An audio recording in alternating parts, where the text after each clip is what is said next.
이상한 알베르게 2 238페이지 2. 뿔보 원조집을 찾아서 프렐로스 강 위에 놓인 다리를 건너 말들이 풀을 뜯고 있는 들판을 지나 어느덧 멜리데에 들어섰다. 시간을 확인해 보니 아직 오후 2시가 채 되지 않았다. 멜리데는 잘 닦인 도시였다. 그런데 현대식 건물 사이로 옛 유적지가 잘 보존되어 있었다. 멜리데에 들어서자 빨간 지붕의 주택가 사이로 문어를 삶는 가게들이 하나둘 보이기 시작했다.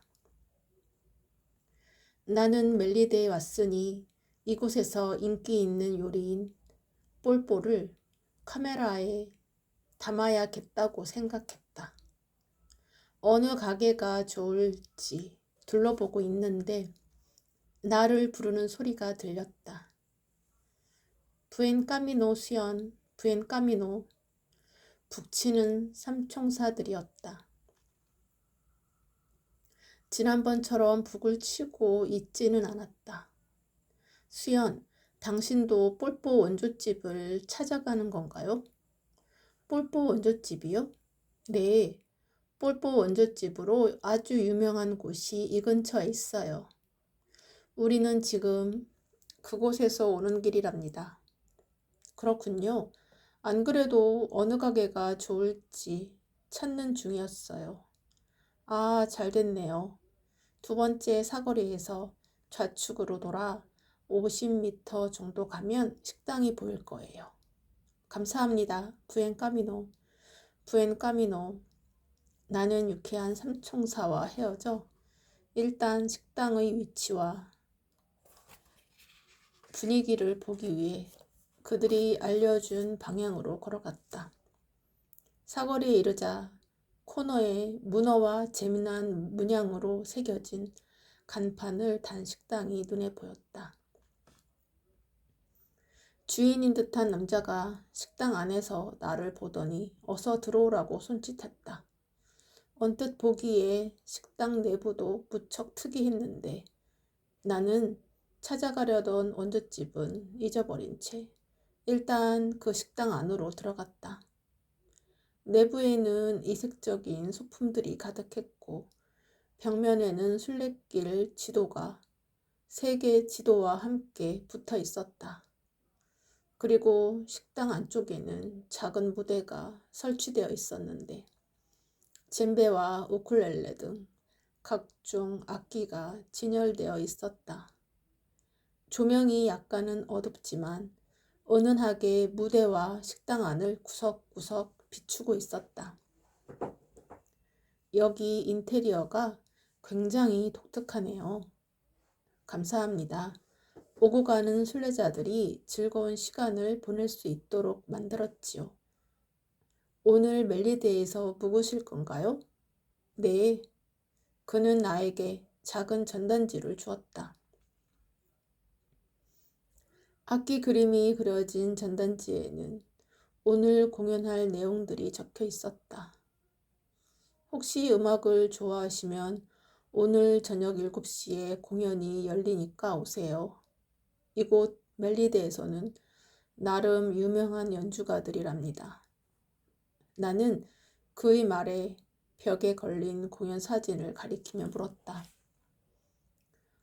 공연이 열린다니 무척 흥미롭네요. 혹시 저 사진 속의 사람들이 연주가들인가요? 눈썰미가 좋으시네요. 네, 오늘 공연에는 저기 사진 속 멤버들이 나올 거랍니다.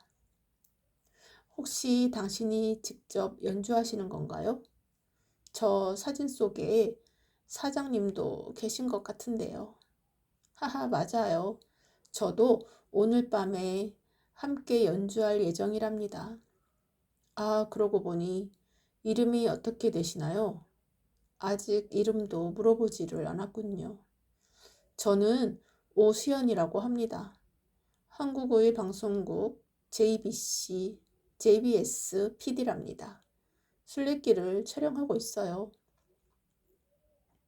오, 어쩐지 당신의 카메라를 보고 뭔가 일반 순례자와는 다른 것 같았어요. 저는 발렌틴이라고 합니다. 이곳 식당의 주인이자 예술을 사랑하는 음악가랍니다. 수연 씨는 음악을 좋아하시나요? 네, 저도 음악을 매우 좋아한답니다. 혹시 한국 음악도 아시나요? 그럼요. 한국의 아리랑을 아주 좋아하지요. 저는 특히 세계의 전통 음악에 무척 관심이 많답니다. 그래서 세계 여행을 다니면서 각 나라의 전통 음악을 배우기도 하고 전통 악기를 수집하곤 한답니다. 여기에 있는 악기들도 모두 세계 여행을 다니면서 모은 것들이에요. 와, 멋지네요. 오늘 저녁 꼭 이곳에 와야겠어요. 하하, 저도 수연 씨를 다시 만났으면 하네요. 저녁에 꼭 들르세요. 네, 그럼 저는 일단 알베르게에 짐을 풀러 가야 할 것 같아요.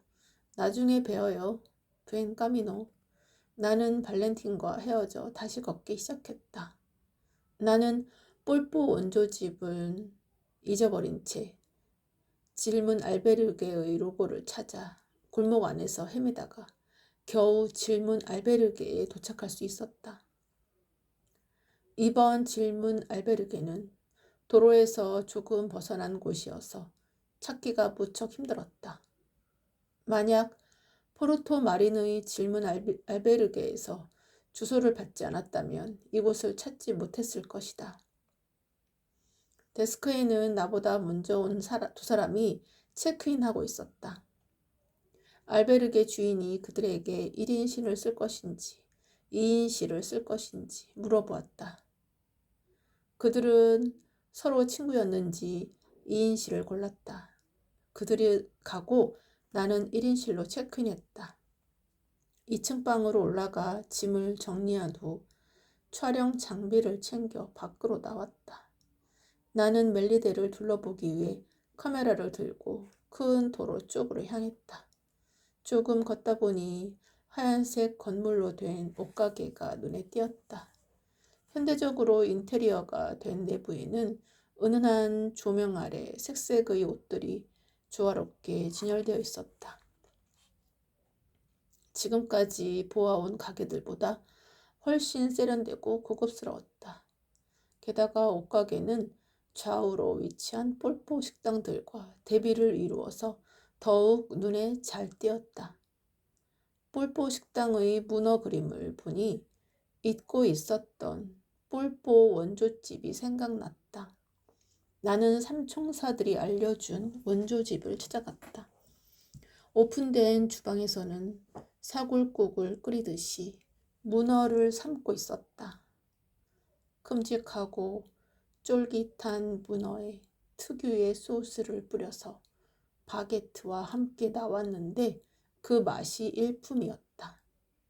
여기에 시래기국 같은 갈리아식 수프를 시켜놓으니 훌륭한 상차림이 되었다. 수프를 한 입 먹으니 우리나라의 진짜 시래기국이 먹고 싶어졌다. 이전부터 느낀 것이지만 나는 외국에 촬영을 나오면 항상 시래기국이 생각났다.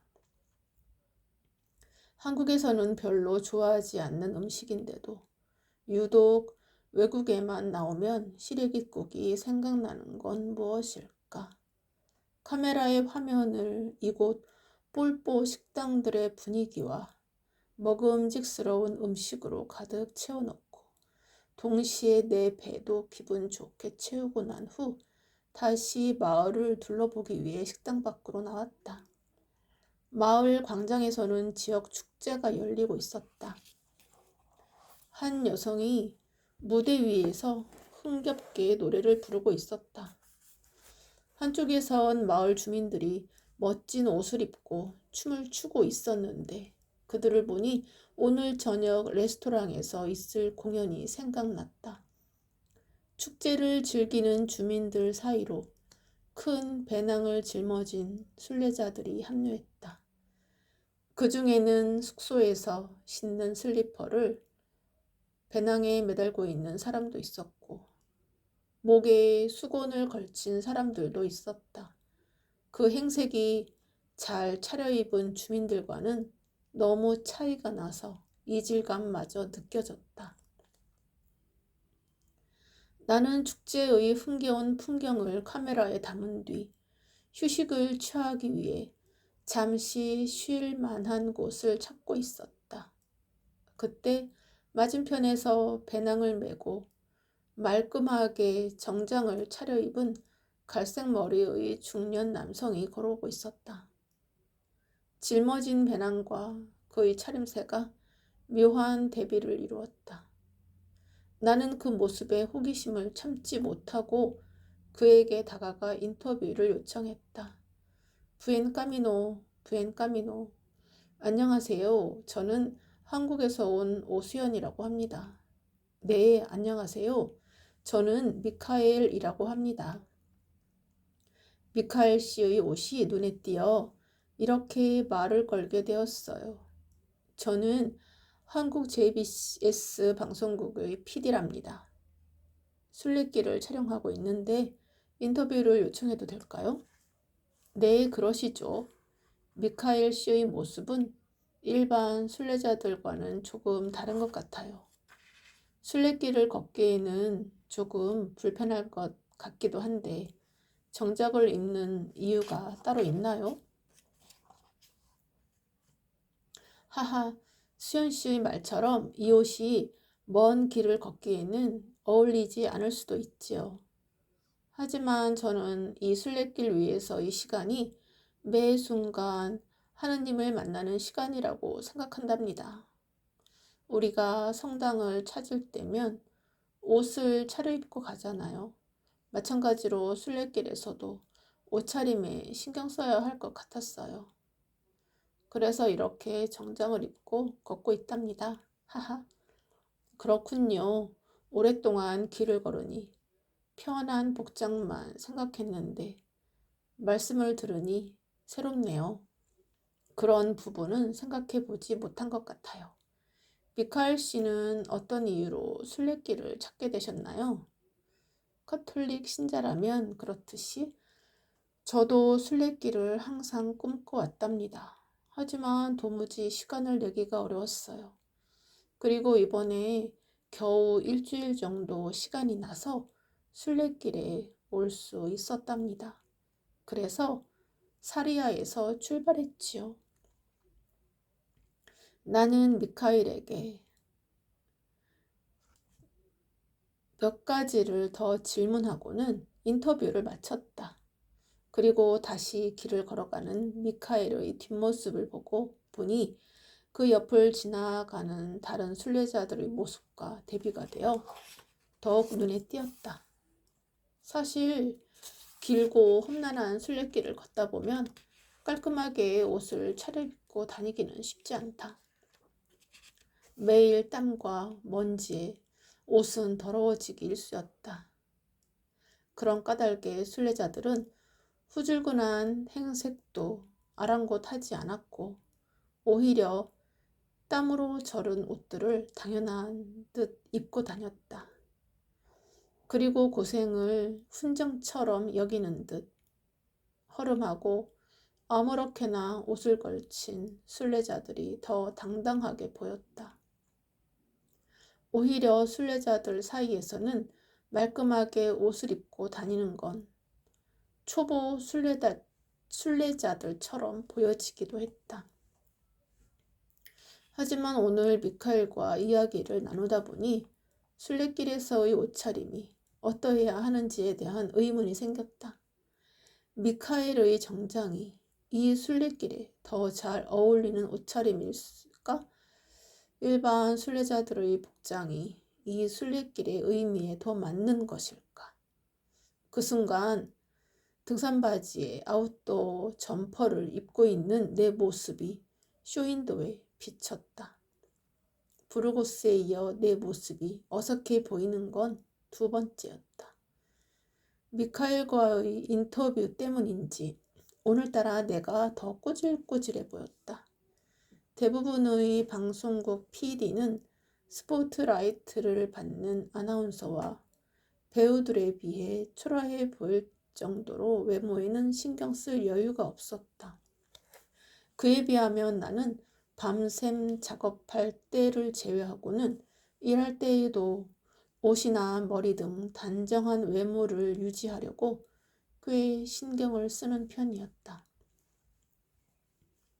사람은 항상 반듯하게 옷을 입고 다녀야 한다고 가르쳐 주시던 어머니의 교육 방침 덕분이었다. 그런데 땀을 많이 흘리는 순례길에서는 한동안 그걸 의식하지 못하다가 오늘 축제 현장의 주민들과 순례자들 그리고 미카엘을 보면서 옷과 외모에 대해 신경 쓰지 못하고 있는 나를 다시 보게 되었다. 검게 그을린 피부와 후줄근해진 옷들을 보니 왠지 옷차림에 좀 더 신경을 써야 할 것만 같았다.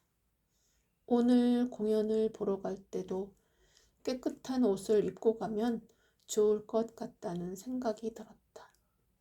마침 알베르게에 나오면서 본 옷가게가 있어 나는 그곳에서 세미 캐주얼을 한 벌 샀다. 나는 알베르게로 돌아와 오늘 촬영분을 정리한 후 질문 카드를 집어들고 잠시 고민했다.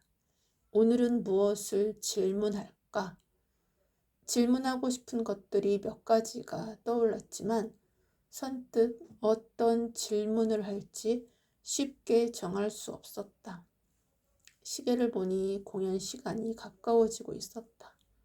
아무래도 오늘 질문은 식당의 공연을 보고 난 뒤 돌아와서 하는 게 좋을 것 같았다.